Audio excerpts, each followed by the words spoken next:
Hi, my name is Nancy Nurge, and I'm a cannabis nurse practitioner. I work on registering my patients for medical marijuana in the state of Connecticut. My goal for these videos is to give my patients and anyone who is interested in cannabis an understanding of what it's like to use and purchase cannabis in Connecticut. I focus specifically on the medical marijuana program for medical patients. I know that in Connecticut recently it's been allowed for adult use, but we have, I will be focusing today specifically on medical marijuana.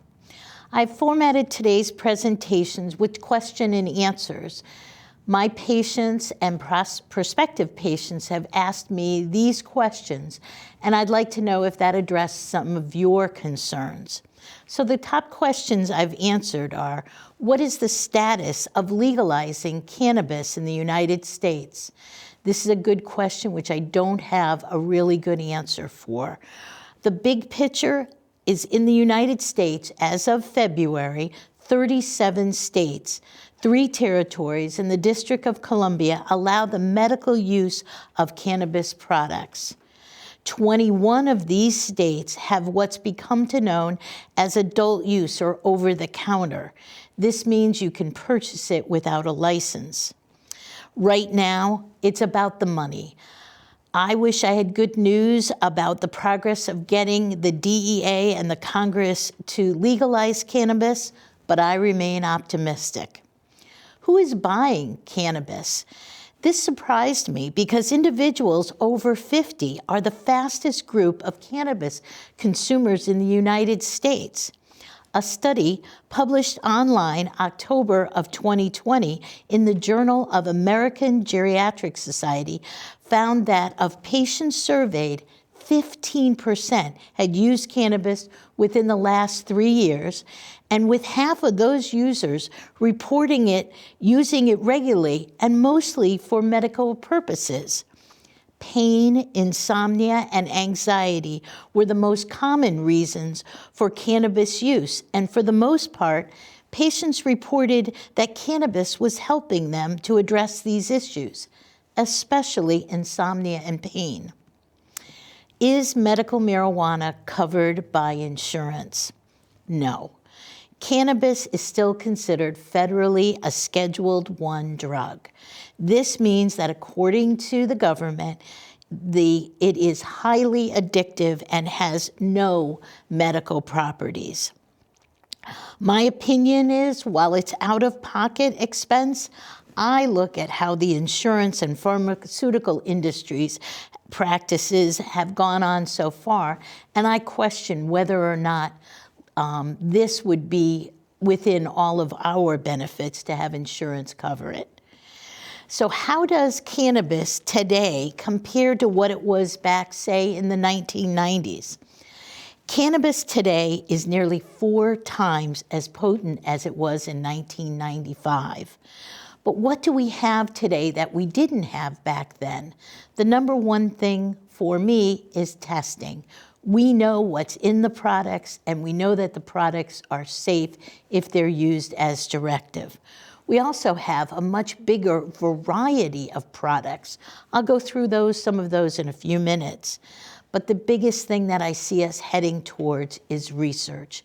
We're coming to identify strains and methods that will allow cannabis users for specific diagnoses what to start and how to go about a cannabis regime.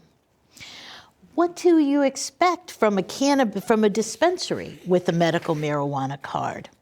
Well, let's look at what happens at the dispensary. First of all, why a dispensary? Because they're the ones who are pulling together the products. In Connecticut right now, we have 4 growers. Those 4 growers provide all of the cannabis for the over 20 dispensaries that we have across Connecticut. Those dispensaries are all run by pharmacists. And those pharmacists, along with their technicians that man the counters, are all extremely educated in what cannabis can do for you and how to go about providing it for you. So that's a really important step in the progress of this. So when you're at the dispensary, what you're going to be looking at are some variety of things. Most of you will know, if you grew up in the 60s, 70s, what this is. It's a pre-rolled joint. What you have in there is cannabis, and it's pretty much the easiest way to ingest cannabis. People like it for its quickness, but also dislike it because of smoking. For some people, smoking becomes an issue. The second thing we have here that you see in this container is just the flower. Now, it's important with flower to know what's in it, what the percentages of cannabis to CBD are, and what you're looking at when it comes to smoking and how you're going to do that. Are you going to do it in your own rolled? Are you going to do it in a pipe? Are you going to do it in a bong? Whatever works for you. And again, your pharmacist will help you. The third type of inhalation is a vape pen. For me, this is the easiest and fastest way to ingest cannabis. If you're ever having an anxiety attack or acute pain, this will deliver cannabis in one of the most discreet but expedited ways. So I really like the vape pen. I know it got a lot of bad press when it came to the ingredients that were in it, but I want you to know that never happened in Connecticut, and we were able to keep all of our vape pens safe here. So we've got pre-rolled, we've got flower, and a vape pen. So those take care of the ones that you would inhale. In the senior market, one of the best ways to ingest cannabis is edibles. I don't have any here because what you would find those in is a cookie or a gummy or something like that. It's very hard to show those with regards to their cannabis thing without them spoiling. So what I have with edibles is they are the easiest way for anyone to ingest cannabis. The challenge with them has to do with the delay of onset with edibles. When you take a cookie or a brownie or a gummy, you have to wait a period of time that can require anywhere from 30 minutes to 2 hours before you really start to feel the effect of it. This can be very challenging for people because after a few minutes, if they don't feel something, they take more. Another method has to do with tinctures. Tinctures are derived from the cannabis and usually put into an alcohol or oil-based product. And these can be done on the inside of the cheek or under the tongue. Some people also put them into drinks or teas. These are a great way to get started because you can start very low and go very slow to find out what your duration is. I also have here what I call microdosing. Now microdosing, and that's done whether that's through tablets or capsules, starts out with a really low dose, and you're able to take those as needed throughout the day. And again, waiting to make sure that you're getting the desired effect. The number one way that I see my patients in the over 50 start with cannabis has to do with the topicals. The good news about the topicals is it does not go systemic or very little within your system, but it's rubbed on areas of your body where you do experience pain or discomfort, and it's able to relieve that pain in the area that is without going systemic. I recommend that you take those whether it's before you go to bed or after a shower, and just rub it in the affected areas. Topicals can contain a higher level of CBD and not THC, which makes them a great option for seniors that want to avoid that feeling of getting high. They can also be used for pain, soreness, and inflammation. Strain-specific may contain terpenes and cannabinoids in order to provide specific benefits from their use. Your pharmacist can help you with that. Sublinguals, we've talked about that, and the same with microdosing. So what is the thing you can expect with your first meeting with the pharmacist?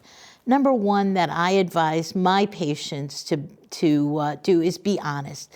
They're not looking to criticize or judge you based on your lack of use or your use of cannabis.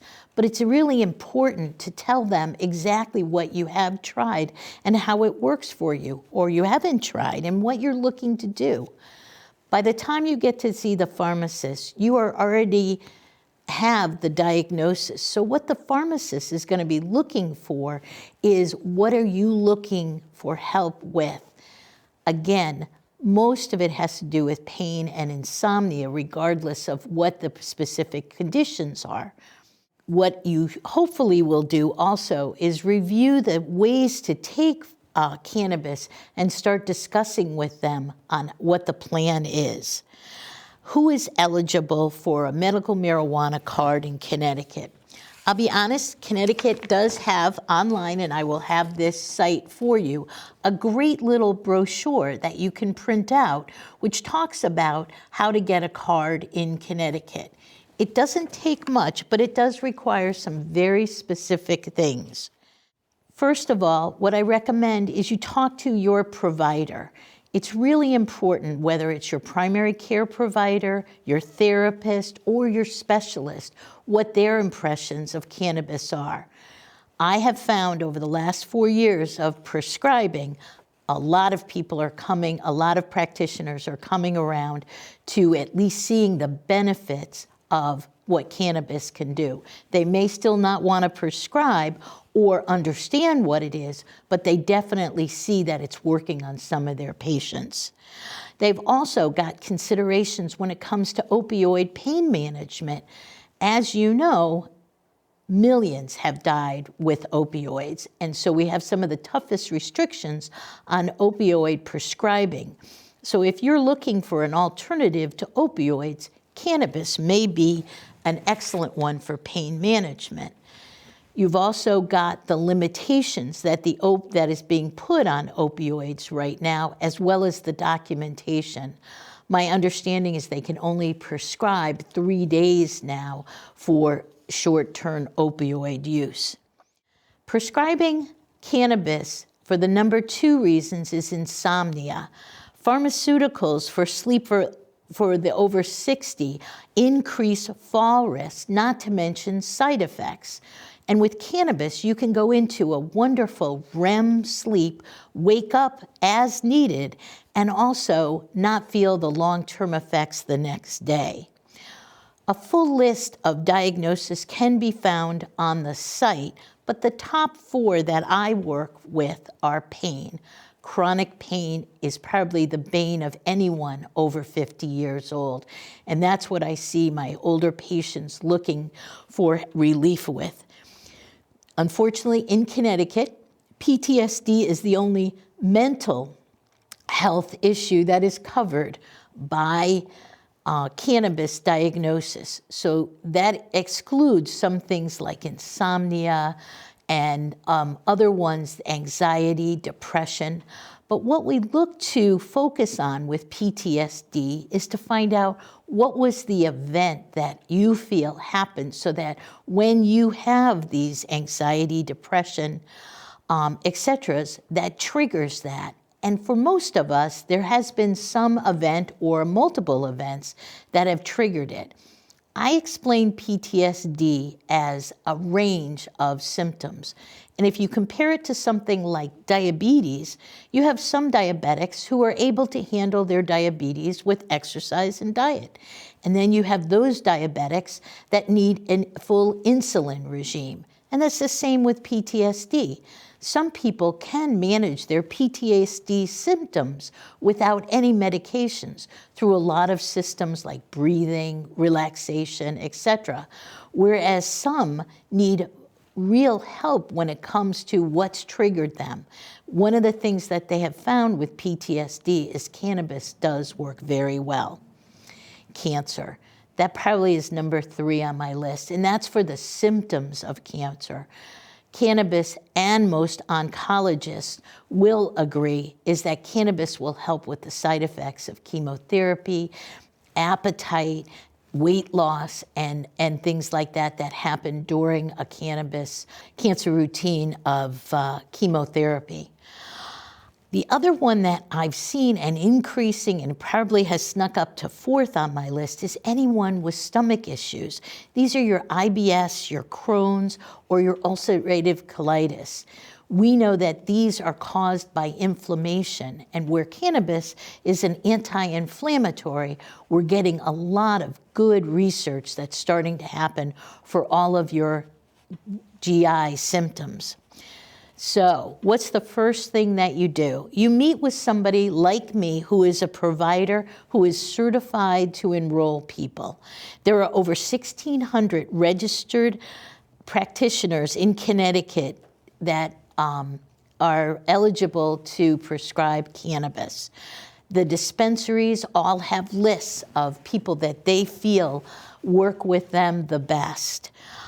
What you're going to need is proof of your diagnosis. And again, this gets back to my first point, meet with your provider. Whether that's your primary care, your specialist, or anyone providing counseling for you, let them know that this is something you're considering as an option. And they'll be able to give you that diagnosis. You're going to need a picture ID. For most of my patients, this picture ID is your driver's license. It does not have to be a Connecticut driver's license. So you can have a driver's license, and you can also have a passport. Those are probably the two of the biggest ones. And the other one is called proof of residence. That sounds intimidating. It's not at all. All Connecticut wants to do is prove that you get mail in Connecticut. You have a residence here. So they're going to be looking for a bill, a statement of some kind, which has your name and address on it, the sender's name and address on it, and is dated within the last 90 days. So they're looking for something that shows you currently get mail in Connecticut. The other things that are on there are your car registration, and things like that have to be current. So you meet with somebody like me, you come in with that information that you have, and I enroll you in the State of Connecticut Department of Consumer Protection BizNet program. Some of you may know that from other licensing programs, so be careful that you keep your email that you use for cannabis separate.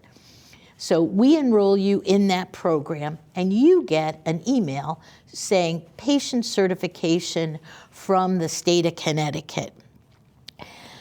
That email is how you're going to enter into the state of Connecticut BizNet system and enroll for your license. What are some of the challenges that you can have with that? First of all, if you don't have an email, that's something we've got to set up for you. The state no longer mails, snail mails, or physically mails anything any longer. That went out with COVID. So everything for them is handled via two things. One is your email. The second is your date of birth. They figure no one has the same date of birth and email. Working with the BizNet program can be very confusing. You get on there, they talk about sending money orders and checks, and they no longer do that. So we could use some help cleaning up the state site. But until we do that, one of the things I recommend is the dispensary that you have chosen, go down there and those people enroll people daily into the Connecticut program. Obviously, they want you to buy from them. So when you are working with them, you can also bring on all your information, they will upload it, and then you will get an email back which says that you have been accepted. The state has 30 days to get you your license. My opinion here is that most of my patients receive their license within about a week. It doesn't usually take the full 30 days, and the things that kick it back are some of the things that you provided are either illegible or that it didn't have the right date in it or something like that. So be careful when you submit. That will control the outcome. What happens if you have real issues with this? One of the things I'd like to back up with now is when you go down to the dispensary, you have to have your ID. In this case, I used as my driver's license, and your medical marijuana card. If you don't have those two ready, you can't get in. They cannot, at the dispensaries, let you in because then they'll be fined if they find out someone got in without a card and an ID. So to get around that, for people who have trouble driving or have some issues with regards to being elderly or need some help, they put in together a program called Caregiver. What a caregiver means is that you can designate someone to go in with you or for you to pick up any of your products. Obviously, you've got to trust this person because if they take off with your stuff, the state doesn't really care. But say you've designated someone as your caregiver, they can go in then for you or with you to pick up your stuff. Again, I mentioned this sometimes was more my elderly or disabled patients, but I had a patient break his foot once and he couldn't get in, and we were able to designate a caregiver.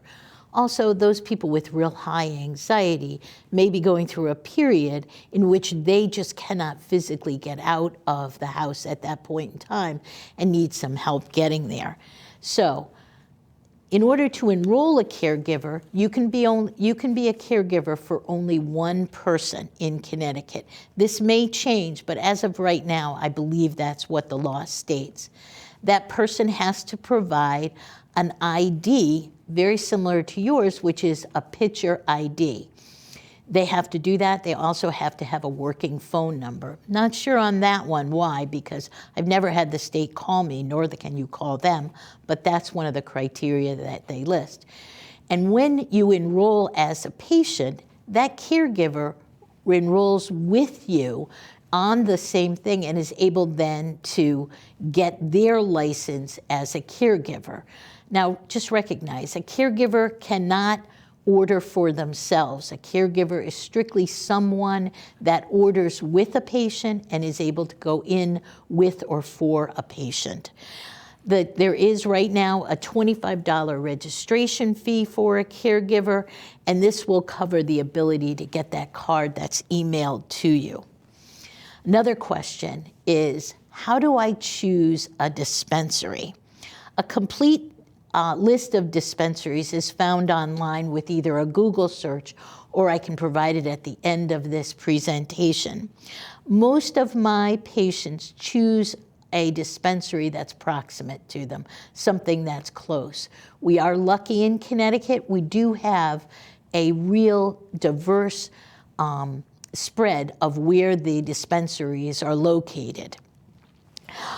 Some people choose those that have decided to remain medical only or have a clear delineation between medical and the adult use. The other thing that you want to develop is a relationship with that dispensary.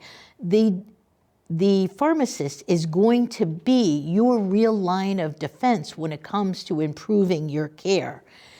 And then the final one is by referral. If you know anyone with a license, ask them where they go and what they like and what their programs that support them are. The other thing, I just thought of this, is you can always search online and start reviewing what you think of the specific dispensaries. How much cannabis can I purchase at a time? When I first started, you could only purchase 2.5 ounces per month. For some people, this represented a real issue, and we had to petition to the state to get that to be higher. As of this year or last year, I'm not sure which one was the exact date, you can now purchase up to 5 ounces. Now, those 5 ounces represent flower points. That right there is way above my pay grade because they get the equivalent of that back to the THC. And I'll be honest, I don't understand how they do it. But if you relate it to 1/8 of an ounce and you are allowed 5 of those, 5 times 1/8 of an ounce, then you'd be looking at a considerable amount of pot. Very, very few of my patients have gone above the 5 ounces. What is another thing that's come out of the Connecticut Medical Marijuana Program? You can grow your own. Do you know now, with a medical license, you can grow up to 6 plants. 3 are budding and 3 are in the growth phase per card, up to a maximum of 12 per household. Growing rights are something I have not gotten into, but I have seen a lot of my patients go on to Facebook and other websites and start exploring what it would be like. That wraps up today's Cannabis Conversations. I hope I was able to answer some of the questions that you had about the medical marijuana program in Connecticut. Please let me know if you have any additional questions. I can be reached on my webpage at www.hopeandhealingct, along with my partner, Sherry Peabody. We are here to serve your cannabis needs. I look forward to talking to you again. Thank you for your time. Whoa.